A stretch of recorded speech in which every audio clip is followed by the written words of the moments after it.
प्रिय छात्रों नमस्कार। द साइंस सीरा में आपका स्वागत है। आज हम लोग प्रकाश परावर्तन तथा अपवर्तन के लेक्चर नंबर 2 के बारे में चर्चा करेंगे, अर्थात लाइट रिफ्लेक्शन एंड रिफ्रैक्शन के बारे में आज चर्चा करेंगे। आइए अब हम लोग सबसे पहले साइन कन्वर्जन के बारे में सीखेंगे। Sign conventions, usually the light fall on mirror from left to right. The distance along the principal axis are measured from the pole of mirror. Third, the distance measured along the left hand side taken as a negative and right hand side taken as a positive. The distance measured upward with respect to principal axis are taken positive and downward with the respect to the principal axis taken as negative. जैसे कि हम जानते हैं, in a mirror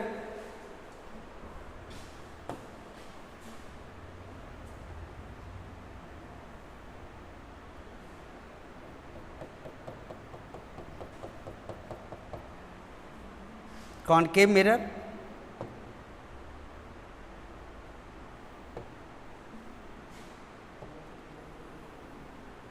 it is a principal axis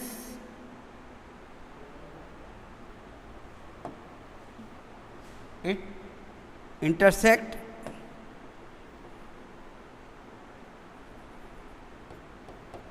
the mirror at point P.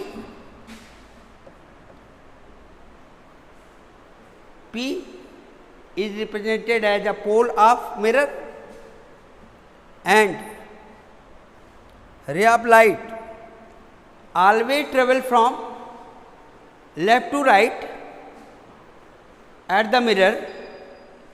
Therefore,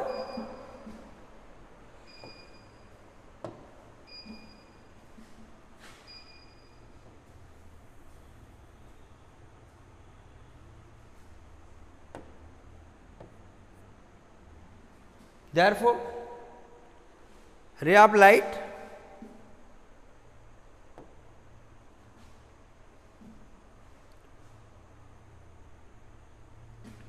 travel from left to right, अर्थात प्रकाश की किरणें सदैव बाएं से दाएं ओर गति करती हैं तथा बाईं तरफ पाए जाने वाले सभी मापांक नेगेटिव में लिए जाते हैं, अर्थात ऋणात्मक में होते हैं तथा दाईं तरफ पाए जाने वाले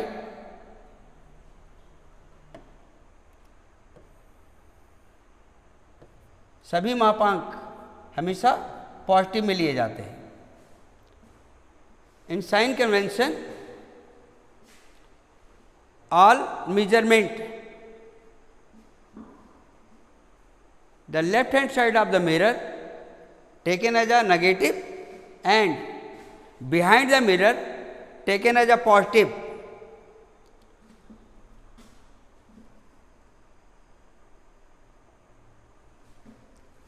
Usually light falls on a mirror from left to right, अर्थात सामान्यतया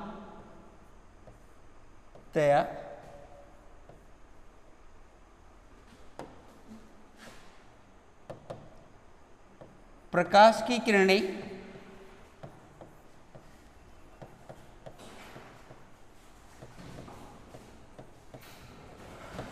बाएं से दाएं ओर, बाएं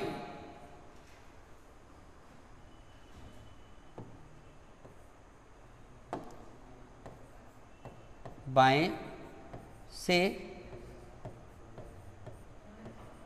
दाईं ओर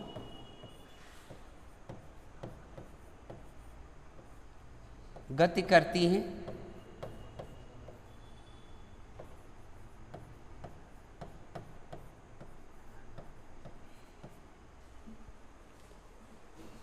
The distance along the principal axis are measured from the pole of a mirror.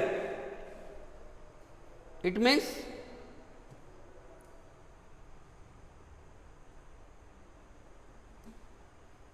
जितने भी मापांक लिए जाते हैं वो हमेशा दर्पण के ध्रुव से लिए जाते हैं.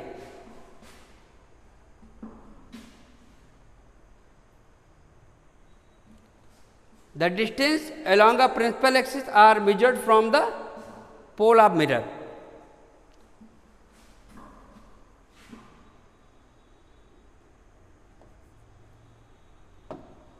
दर्पण पर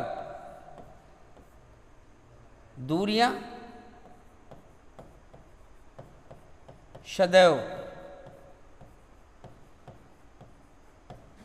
ध्रुव से मापी जाती हैं.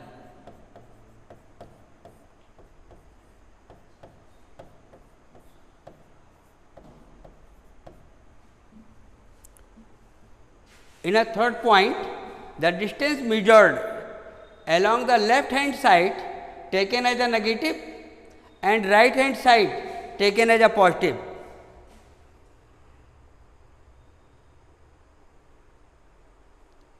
Left hand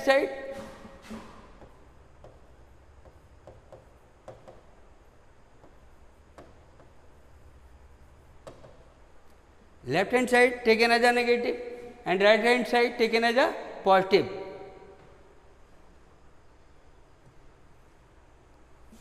अर्थात दर्पण से बाईं ओर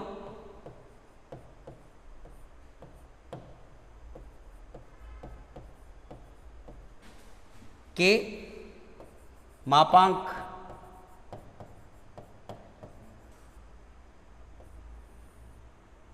ऋणात्मक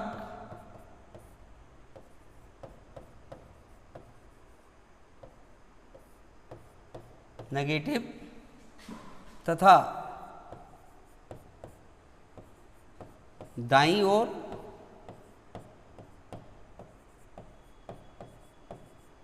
के सभी मापांक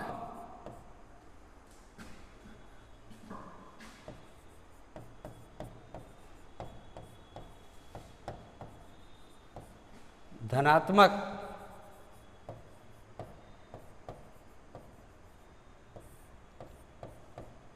में लिए जाते हैं.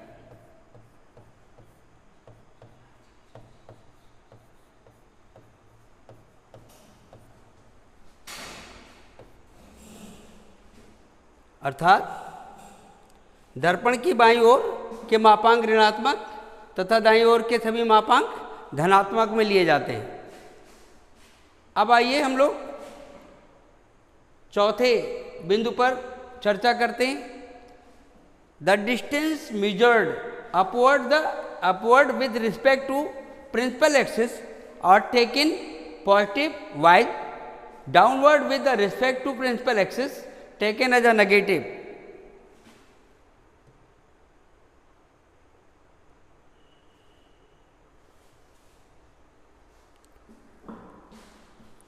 Upward the principal axis,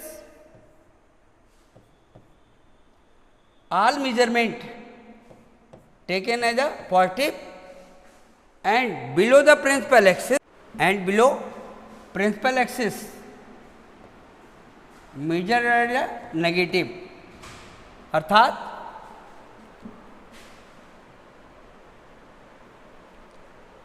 the distance measured upward with respect to the principal axis are taken positive, while the downward with respect to principal axis taken as a negative.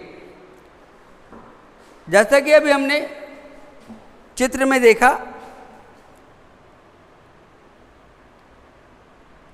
किसी दर्पण के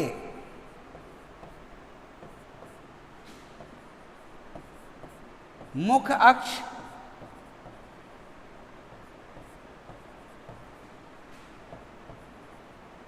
के ऊपर के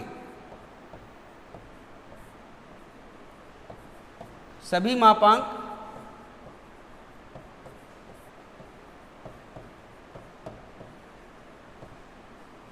धनात्मक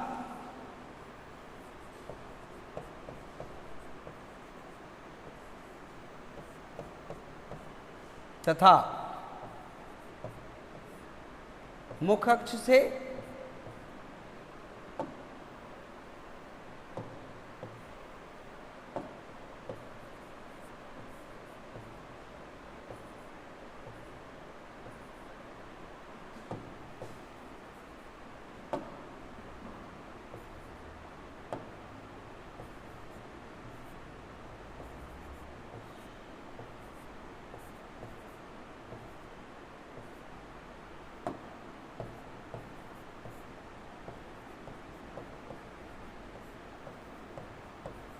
मुख्य अक्ष से नीचे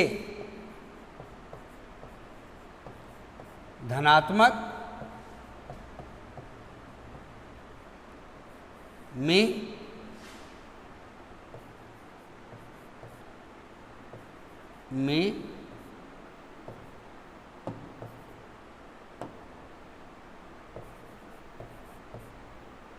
लिए जाते हैं।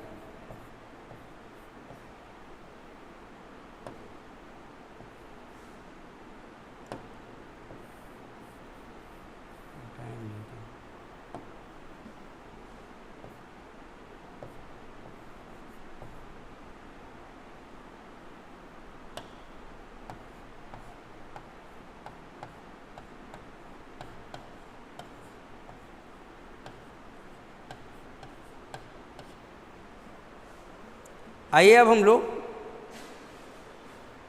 समझते हैं किसी दर्पण के मुख्य अक्ष के ऊपर के सभी मापांक धनात्मक में तथा मुख्य अक्ष से नीचे मुख्य अक्ष से नीचे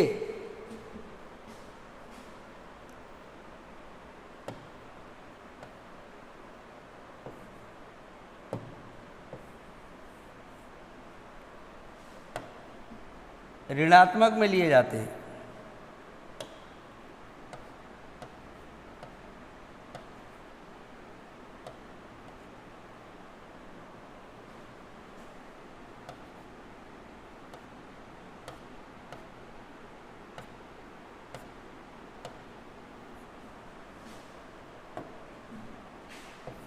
नेगेटिव में लिए जाते हैं।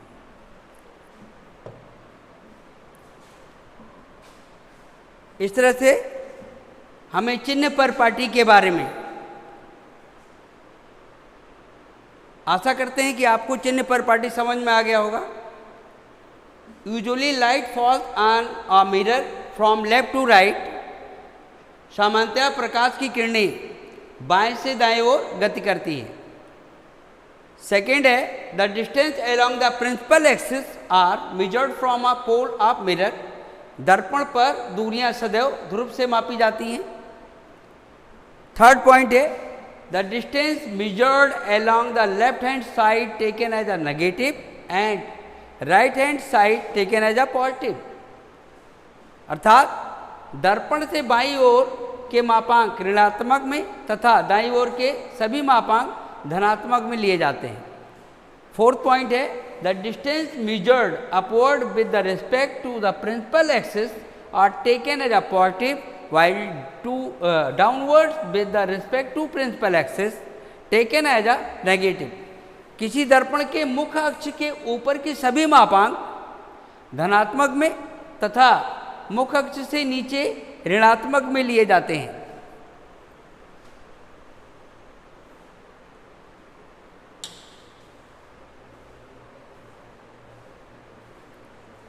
आइए अब हम लोग important definition related to the mirror के बारे में समझेंगे। जैसा कि हम जानते हैं जो मिरर होता है वो कांच के खोखले गोले को काटकर बनाया जाता है। जब हम कांच के खोखले गोले को लेकर मिरर बनाते हैं तो उनसे संबंधित कुछ परिभाषाएं हमें प्राप्त होती हैं।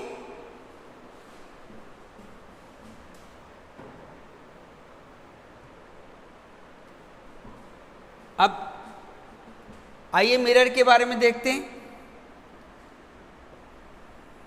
सबसे पहला मिरर जो हम प्राप्त करते हैं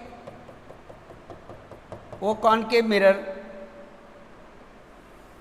जिनमें मुख्य अक्ष के साथ साथ मुख्य अक्ष जहाँ पर दर्पण को काटती है उसे दर्पण का ध्रुव यानी पोल कहते हैं, तथा पोल से जिस खोखले गोले को काटकर दर्पण बनाया गया है उस खोखले गोले का केंद्र दर्पण के लिए वक्रता केंद्र कहलाती हैं।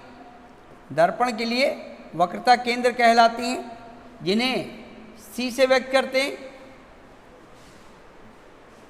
तथा बिंदु C अर्थात वक्रता केंद्र व ध्रुव P के बीच की जो दूरी होती है उन्हें हम वक्रता त्रिज्या कहते हैं, जिन्हें हम कैपिटल R से प्रदर्शित करते हैं।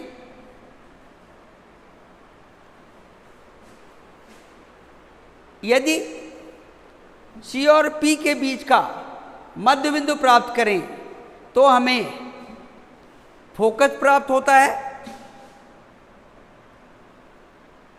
अर्थात फोकस बिंदु मिलता है। इस प्रकार हम पाएंगे कि फोकस तथा ध्रुव के बीच की जो दूरी होगी उन्हें हम फोकस दूरी यानी स्मॉल f से प्रदर्शित करते हैं। चलिए आइए हम लोग अब उत्तल दर्पण के बारे में समझते हैं। किसी उत्तल दर्पण के लिए मुख्य अक्ष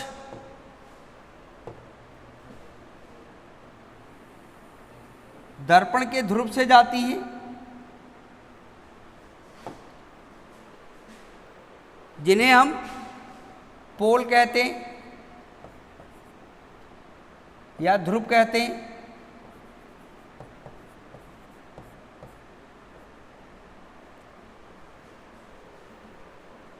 अब ध्रुव से लेकर इसका वक्रता केंद्र अंदर की तरफ पाया जाएगा। इसी के बराबर हम यहाँ पर चाप लगाकर दूसरा वक्रता केंद्र प्राप्त कर सकते हैं, जिसे उत्तल दर्पण के लिए सेंटर ऑफ कर्वेचर अर्थात वक्रता केंद्र के नाम से जानते हैं। वक्रता केंद्र से, जैसा कि अभी आपको बताया गया है, वक्रता केंद्र से ध्रुव के बीच की जो दूरी होगी उन्हें हम वक्रता त्रिज्या कहेंगे, जिन्हें हम कैपिटल R से प्रदर्शित करते हैं। वक्रता केंद्र अर्थात सेंटर ऑफ कर्वेचर से पोल अर्थात ध्रुव के बीच के मध्य बिंदु को दर्पण के लिए फोकस बिंदु कहते हैं, जिन्हें हम कैपिटल F से प्रदर्शित करते हैं। तब हम पाते हैं फोकस बिंदु और ध्रुव के बीच की जो दूरी है वो फोकस दूरी कहलाती है। आइए अब हम लोग इनके परिभाषाओं को समझते हैं, इनकी डेफिनेशंस को जानते हैं। सेंटर ऑफ कर्वेचर अर्थात वक्रता केंद्र के बारे में बात करते हैं।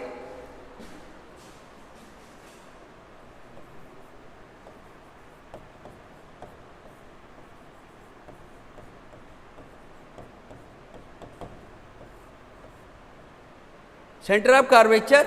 The center of curvature is the center of a sphere from which mirror has been cut. अर्थात वक्रता केंद्र वह केंद्र होता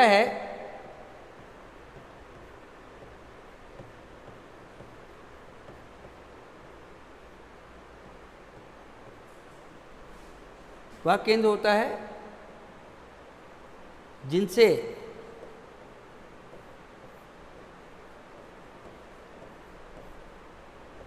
दर्पण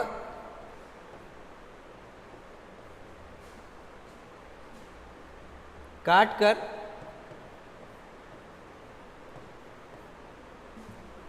बनाया जाता है।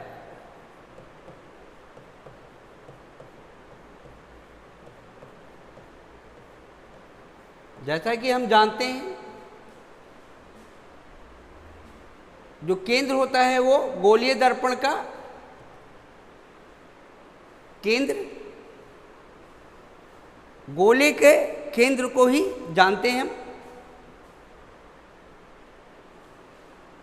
आइए अब हम लोग रेडियस ऑफ कर्वेचर के बारे में बात करते हैं। द डिस्टेंस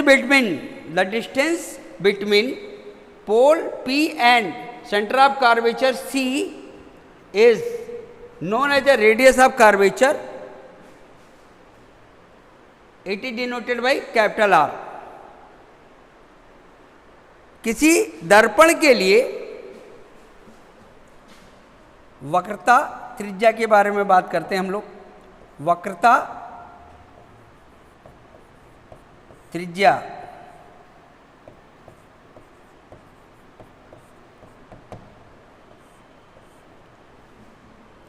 किसी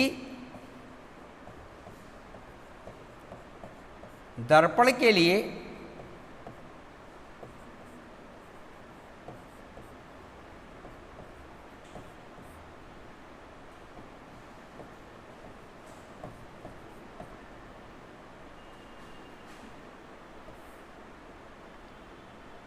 ध्रुव P तथा वक्रता केंद्र के बीच की दूरी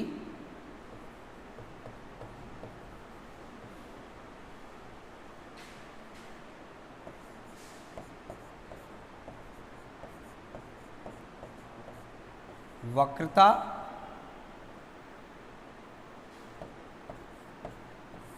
त्रिज्या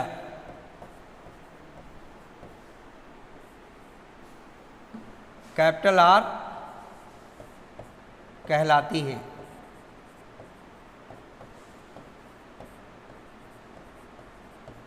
अर्थात किसी दर्पण के लिए ध्रुव तथा वक्रता केंद्र के बीच की दूरी वक्रता त्रिज्या कहलाती है। आइए अब हम लोग प्रिंसिपल एक्सिस अर्थात मुख्य अक्ष के बारे में जानते हैं। Line joining pole P and centre of curvature C are known as a principal axis. अर्थात किसी दर्पण के लिए वक्रता केंद्र तथा ध्रुव को मिलाने वाली रेखा दर्पण के लिए मुख्य अक्ष कहलाती है। मुख्य अक्ष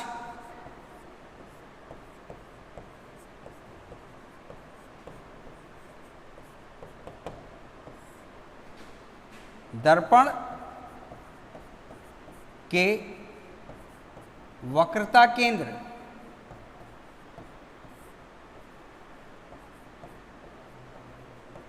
व ध्रुव P को मिलाने वाली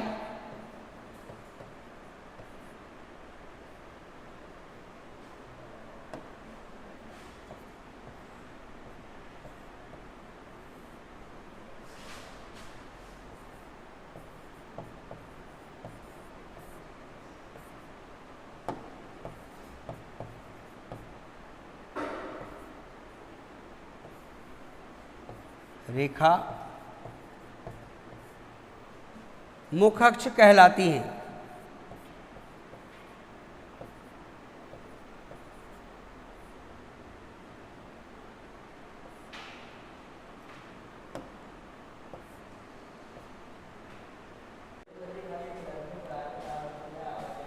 मुख्य अक्ष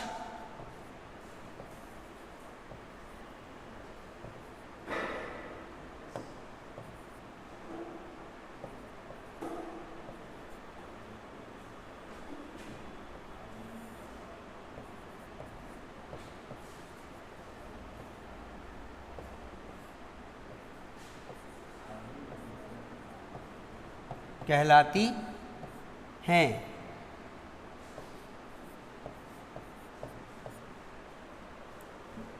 आइए अब हम लोग देखते हैं the line joining pole P and centre of curvature C are known as a principal axis. मुख्य अक्ष दर्पण के वक्रता केंद्र व ध्रुव P में मिलाने वाली रेखा मुख्य अक्ष कहलाती हैं। आइए अब हम लोग फोकस के बारे में जानते हैं, अर्थात फोकस बिंदु के बारे में जानते हैं।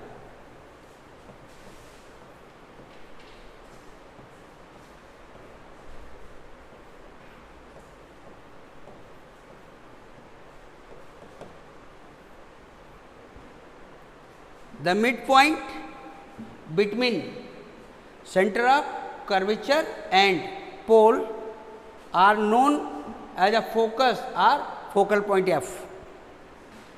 अर्थात वक्रता केंद्र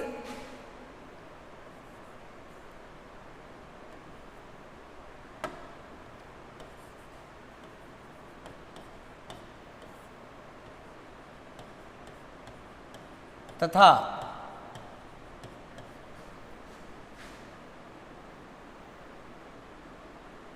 ध्रुव P का मध्य बिंदु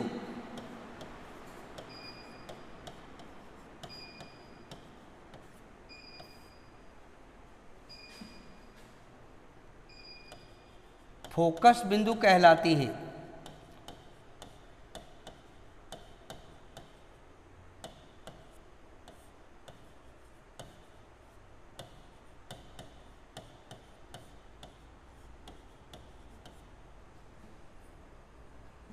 अब हम लोग फोकल लेंथ के बारे में जानेंगे। Focal length the distance between focus and pole are known as a focal length. It is denoted by small f। अर्थात फोकस बिंदु तथा ध्रुव के बीच की दूरी फोकस दूरी कहलाती है।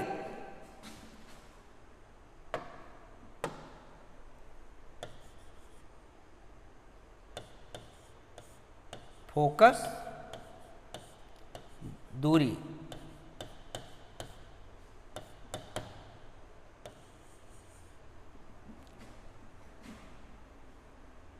ध्रुव तथा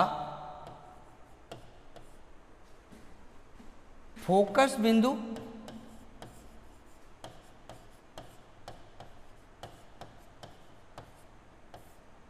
के बीच की दूरी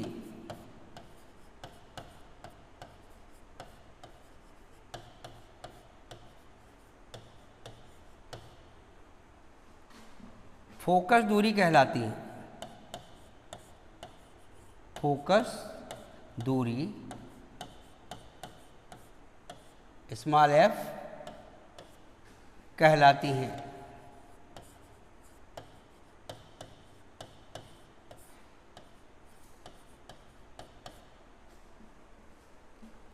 अब हम लोग नॉर्मल के बारे में समझेंगे।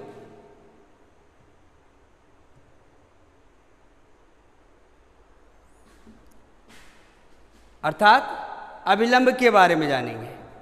दर्पण के मुख्य अक्ष तथा दर्पण के किसी बिंदु को मिलाने वाली रेखा,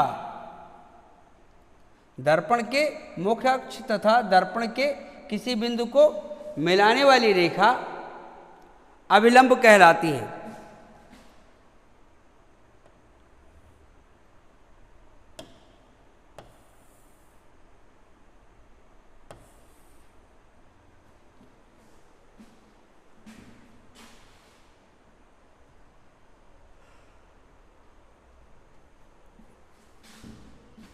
any line joining from principal axis to mirror is called normal.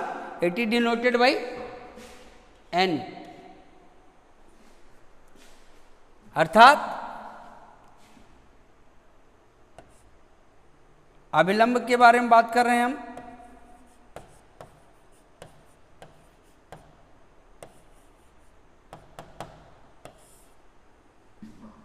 दर्पण के मुख्य अक्ष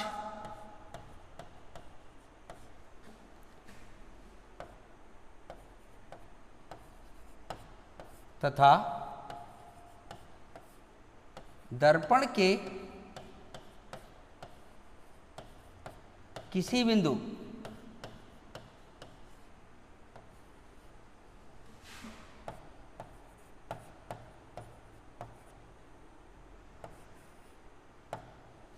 को मिलाने वाली रेखा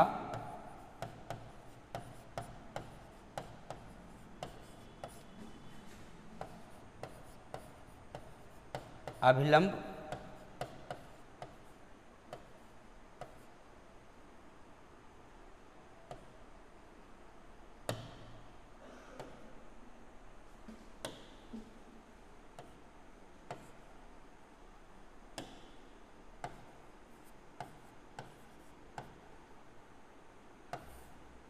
कहलाती हैं।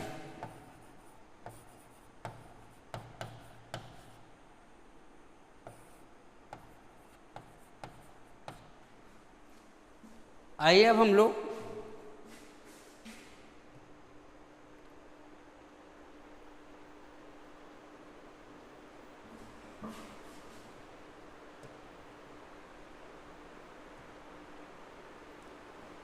Formula related to the mirror के बारे में जानते हैं। जैसा कि हम जानते हैं किसी दर्पण के लिए जो फोकस दूरी होती है वो उसके वक्रता केंद्र तथा ध्रुव के बीच का मध्य बिंदु होता है। अर्थात दर्पण के मध्य बिंदु वक्रता केंद्र तथा ध्रुव के बीच का मध्य बिंदु फोकस बिंदु कहलाता है और फोकस बिंदु से ध्रुव तक की दूरी फोकस दूरी कहलाती है।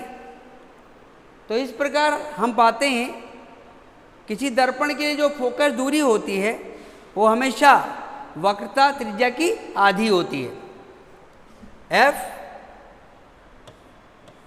Is equal to capital R/2 अर्थात फोकस दूरी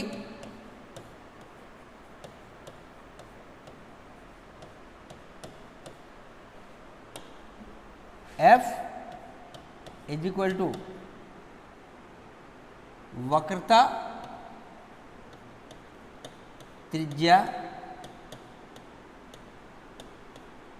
बटे 2।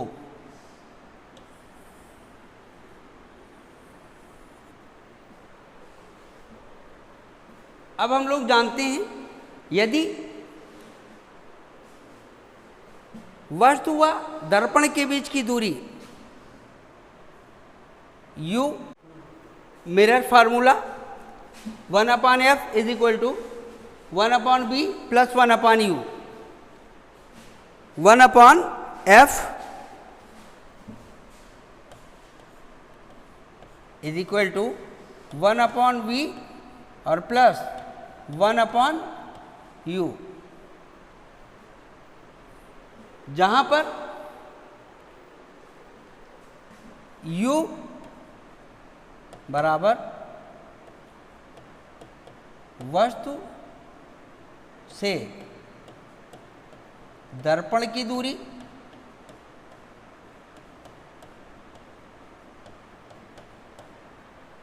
v बराबर प्रतिबिंब से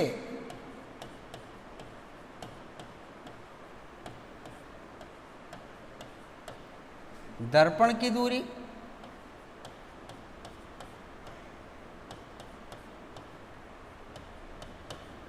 तथा F बराबर दर्पण की फोकस दूरी होती है।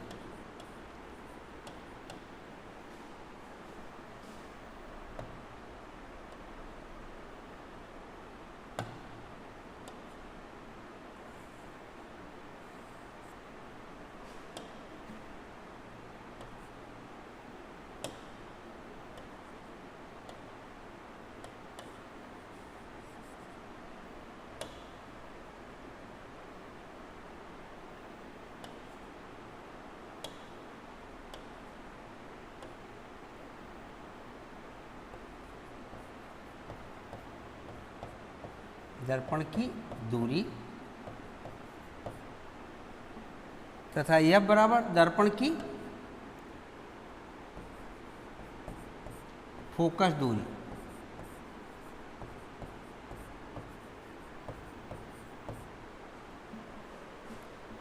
जिनमें वस्तु का प्रतिबिंब V बराबर नेगेटिव वास्तविक प्रतिबिंब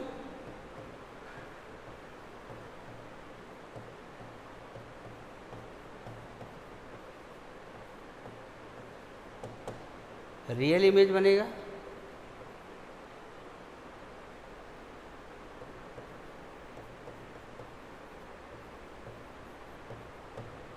and V is negative, therefore V is positive, therefore virtual image।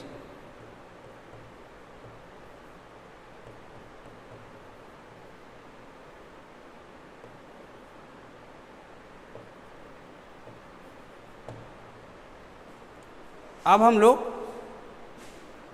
किसी दर्पण के लिए रेखीय आवर्धन के बारे में समझते हैं। जैसा कि हम जानते हैं किसी दर्पण के लिए बने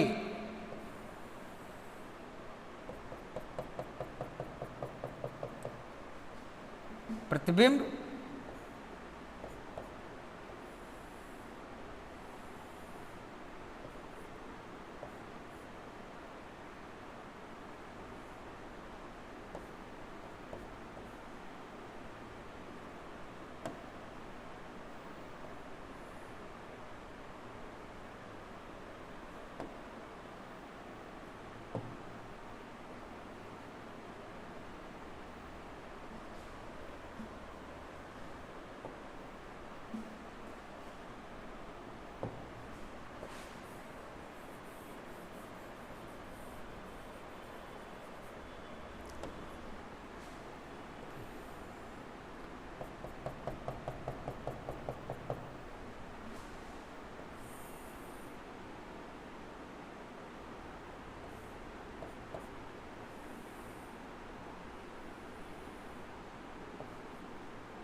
किसी दर्पण के लिए बने प्रतिबिंब तथा वस्तु की लंबाई का अनुपात दर्पण के लिए रेखीय आवर्धन कहलाती हैं। Linear magnification, the ratio of length of image and object is called linear magnification. m is equal to I upon O in a mirror, image form downward to the principal axis, therefore it is write as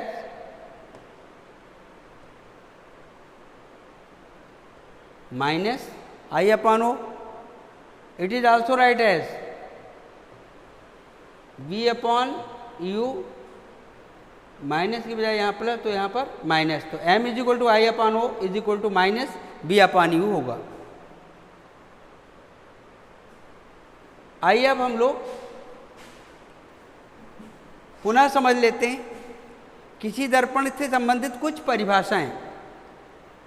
focus दूरी, किसी दर्पण के लिए वक्रता केंद्र, अर्थात वक्रता केंद्र व ध्रुव के बीच की दूरी, अर्थात वक्रता त्रिज्या की आधी होती है। f is equal to R by two, focus दूरी f बराबर होता है वक्रता त्रिज्या बटे 2।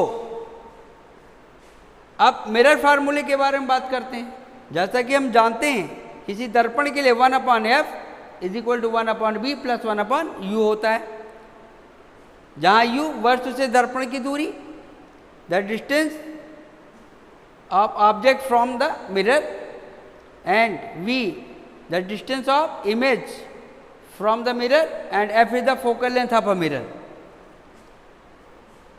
एंड लीनियर मैग्निफिकेशन, अर्थात दर्पण के लिए रेखीय आवर्धन, दर्पण के लिए रेखीय आवर्धन दर्पण द्वारा बने प्रतिबिंब तथा दर्पण के सामने रखी वस्तु की लंबाई का जो अनुपात होता है वह दर्पण की आवर्धन क्षमता कहलाती है, जो सदैव माइनस बी अपान यू के बराबर होती है।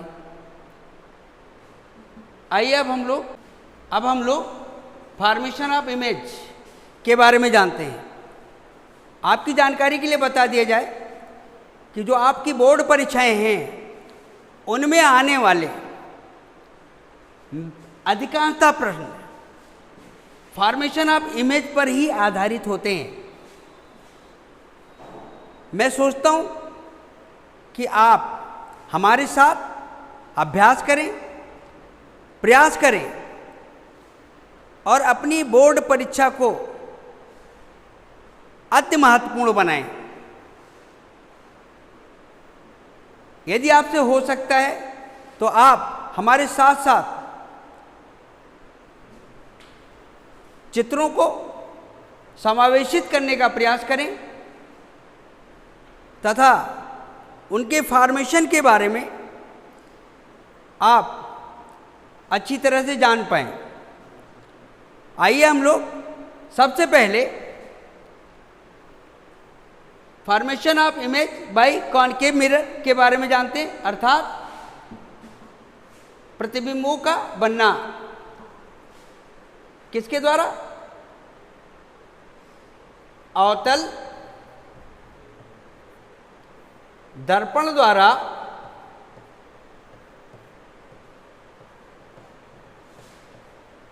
प्रतिबिंबों का बनना।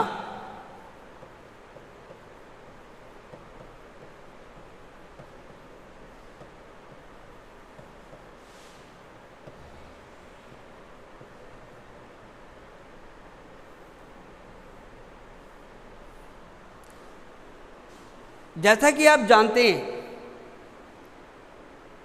किसी दर्पण के लिए दर्पण सूत्र 1/f बराबर 1/v प्लस 1/u होता है।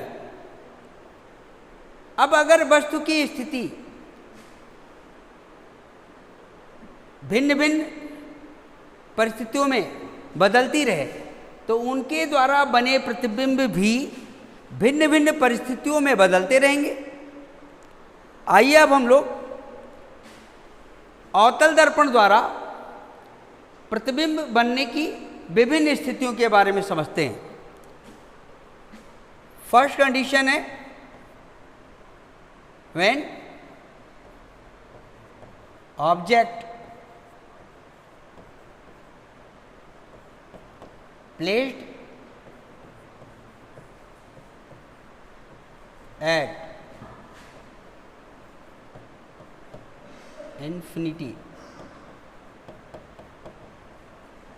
जब वस्तु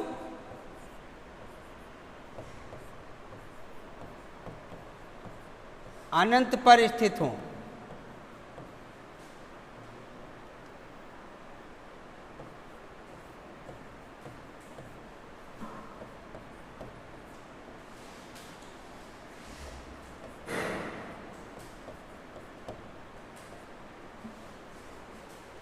जब किसी अवतल दर्पण के सामने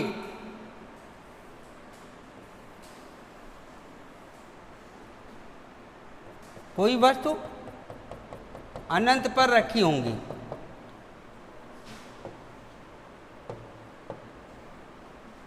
तब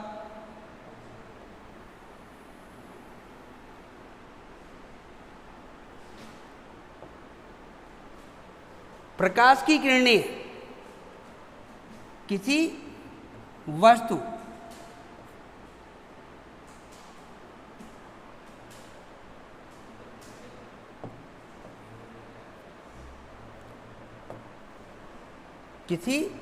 से चलकर दर्पण पर पड़ेंगी और दर्पण पर पड़ने के पश्चात सदैव फोकस से जाएंगी।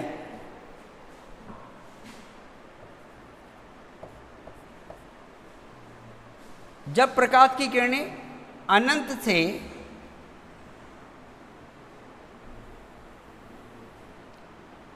दर्पण पर पड़ती हैं तो दर्पण पर टकराने के पश्चात वो सदैव फोकस से गुजरेंगी।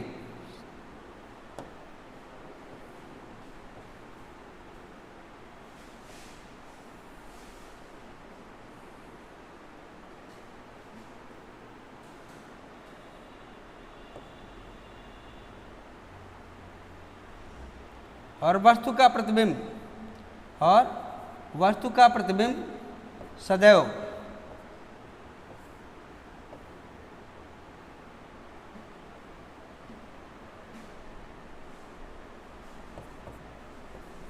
फोकस पर बनाएंगे।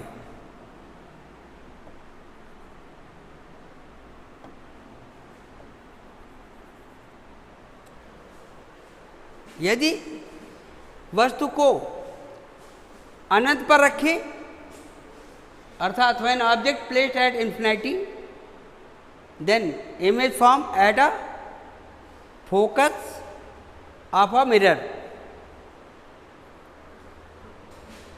जब वस्तु अनंत पर स्थित होती है तब वस्तु का प्रतिबिंब जो बनता है, प्रतिबिंब आपको सदैव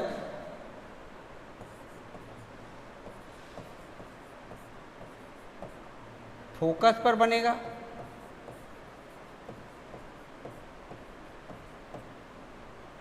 उल्टा तथा वास्तविक बनेगा। प्रतिबिंब सदैव फोकस पर, उल्टा, वास्तविक,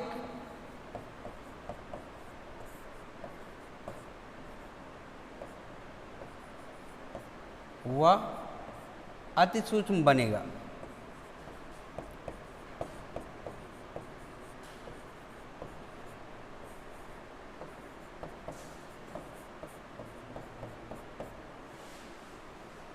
When object placed at infinity, then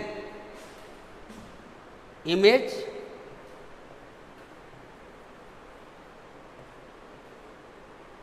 form at focal point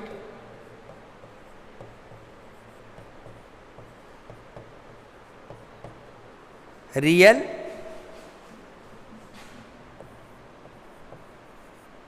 inverted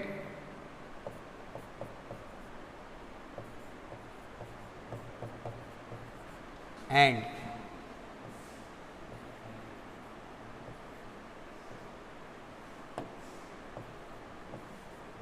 diminished.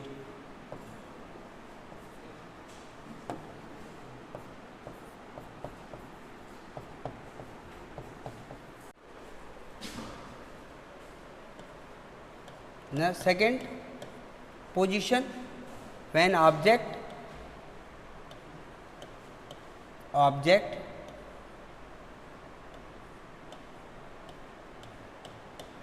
placed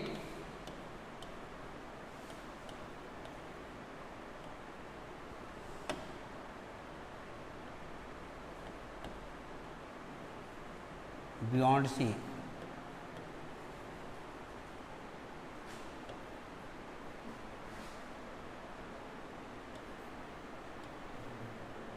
2r,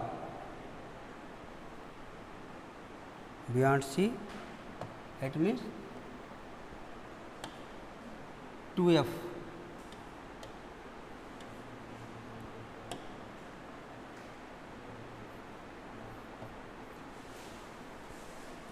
जब वस्तु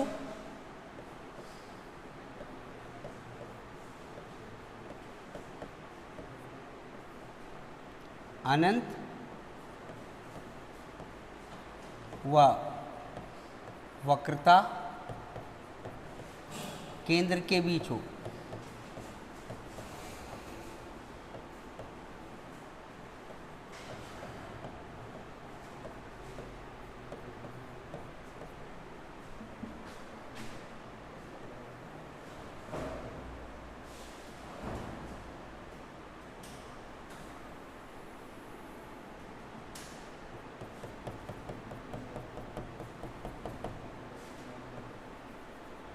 T F C, जब वस्तु को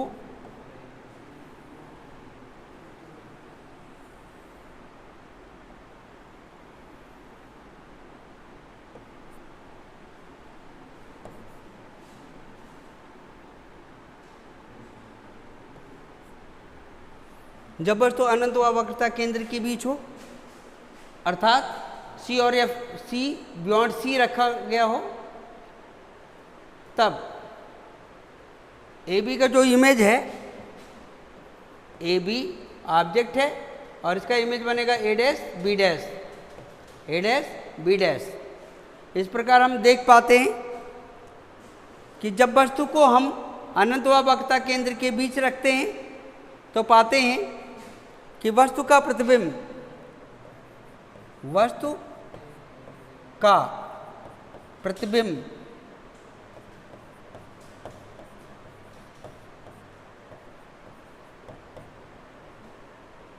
फोकस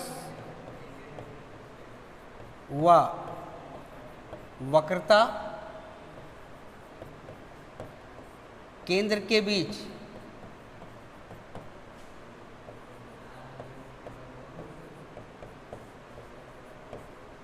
उल्टा वास्तविक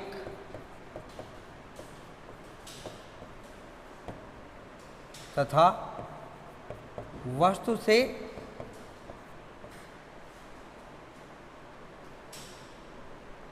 से छोटा प्राप्त होता है।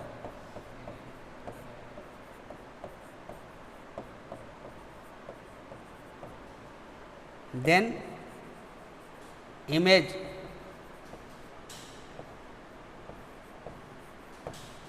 form between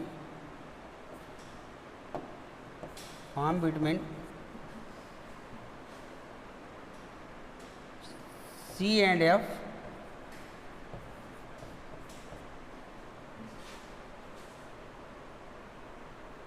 real inverted and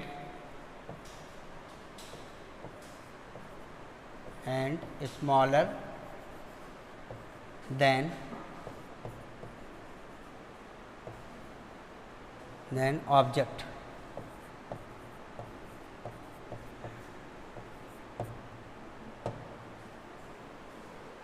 जब वस्तु अनंत व वक्रता केंद्र के बीच हो तब वस्तु का प्रतिबिंब फोकस व वक्रता केंद्र के बीच उल्टा वास्तविक तथा वस्तु से छोटा प्राप्त होता है। When object placed beyond C, it means 2F, then image form between C and F, real image मिलता है, inverted and smaller than objects find होता है।